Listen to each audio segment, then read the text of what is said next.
Pada pertemuan 7 kali ini, aku bakal bahas materi ekonomi mikro, yaitu tentang perilaku konsumen melalui pendekatan marginal lewat garis anggaran dan juga kurva indiferent. Oke, untuk materi pertemuan 7 ini kita bakal bahas tentang garis anggaran, tentang kurva indiferent, dan juga maksimisasi utilitas ya. Oke, yang pertama itu ada garis anggaran. Nah, garis anggaran itu adalah titik-titik kombinasi barang yang tersedia bagi rumah tangga pada tingkat pendapatan dan harga barang yang dibelinya. Garis anggaran ini juga itu sering disebut dengan garis isocost. Karena semua titik pada garis tersebut, yaitu titik A sampai dengan titik B, itu mengungkapkan sejumlah barang dengan pengorbanan biaya yang sama. Jadi sepanjang titik A sampai dengan titik B ini itu memiliki budget atau pendapatan yang sama atau biaya yang sama. Misalkan gini, kalian mau beli 2 buah barang. Misalkan Y ini adalah pulpen dan X ini adalah buku.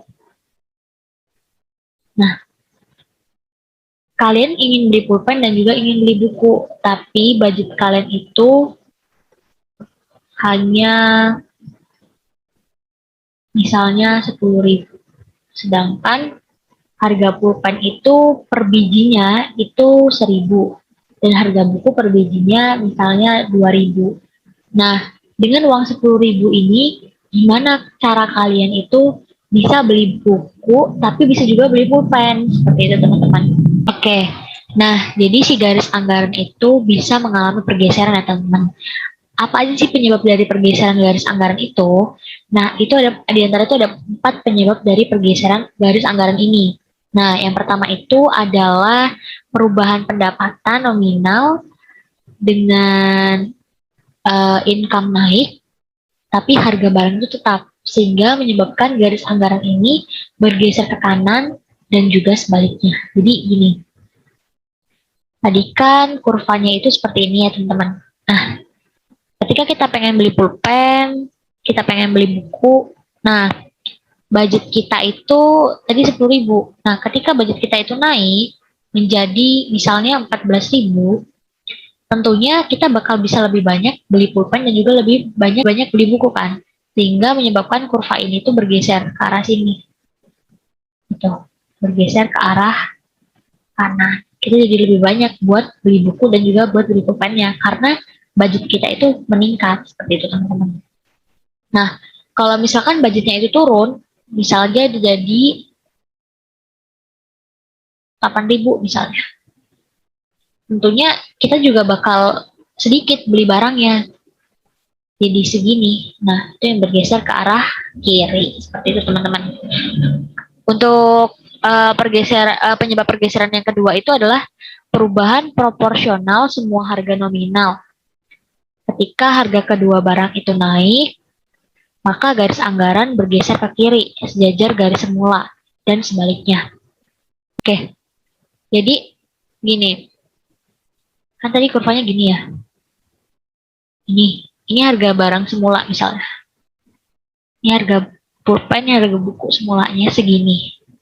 Nah, ketika harga kedua barang ini naik, tentunya, sedangkan budget kita tuh masih 10.000 aja nih. Tentunya kalau misalkan harganya itu naik, tentu kita bakal mengurangi pembelian ini dan ini kan.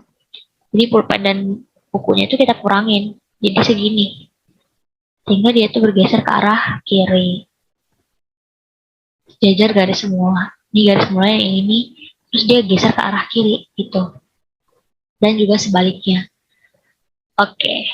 Kemudian penyebab pergeseran ketiga itu adalah perubahan harga relatif, yaitu harga salah satu naik dan lain tetap, maka mengubah kemiringan garis anggaran. Jadi ketika harga salah satu barangnya itu naik, tapi harga barang lain itu tetap, maka dia akan mengubah kemiringan garis anggaran. Jadinya seperti ini, karena dia misalkan ini pulpen itu harga tetap, dengan buku ini berubah, maka buku ini bakal kita kurangi kan tentunya. Kalau misalkan lebih murah, dia bakal berpeluang seperti ini, maka dia bakal bergeser seperti ini.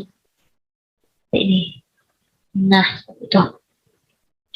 Bakal bergeser ke arah sini karena harga pulpennya tetap dan harga bukunya naik gitu. Maka kita bakal mengurangi pembelian buku. Selanjutnya yaitu perubahan pendapatan real. Ketika realnya naik, maka garis anggaran akan bergeser ke arah keluar atau berotasi keluar. Seperti itu ya. Oke, selanjutnya terkait dengan kurva indifferent.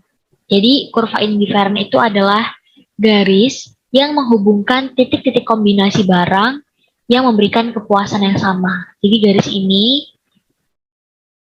ini ya, teman-teman. Ini memiliki kombinasi dan juga memiliki kepuasan yang sama. Jadi, ketika kalian beli barangnya itu 3, misalnya barang Y itu 3, dengan barang X itu misalnya 2, maka kalian memiliki kepuasan yang sama gitu dengan kalian membeli barang Y sebanyak 2 dan barang X sebanyak 3, seperti itu teman-teman. Di sepanjang kurva ini itu memiliki tingkat kepuasan yang sama. Nah, kemudian ada yang namanya MRS atau Marginal Rate of Substitution. Jadi MRS ini menyatakan bahwa makin banyak X yang kalian beli, maka makin dikit Y yang kalian miliki gitu. Jadi ketika kalian ingin beli barang Y, kalian bakal mengorbankan barang X. Seperti itu ya teman-teman. Tentunya kan, misalkan kita punya budget cuma 10.000 tadi, sedangkan pulpen itu harganya cuma 1.000. Nah, buku itu harganya 2.000. Tentunya kalian harus membeli salah satu nih. Kalian mau banyakin pulpen atau kalian mau banyakin buku. Seperti itu ya. Di kurva indifferent ini itu punya ciri-ciri ya teman-teman. Itu ada 4 ciri-cirinya. Yang pertama itu cembung terhadap titik asal. Nah, cembung terhadap titik asal itu dari titik ini. Nih. Jadi dari titik ini kalian kelihatan cembung nih. Sini. Ya kan? Benar-benar cembung. Kemudian tidak saling berpotongan. Nah, si kurva indifferent itu nggak mungkin bisa berpotongan ya teman-teman. Nggak mungkin bisa seperti ini. Atau nggak mungkin, sorry. Jadi si kurva indifferent itu nggak mungkin bisa berpotongan seperti ini teman-teman. Karena kan ketika kita itu pengen beli satu barang, maka kita harus mengorbankan barang lain kan. Misalkan kita mau beli pulpen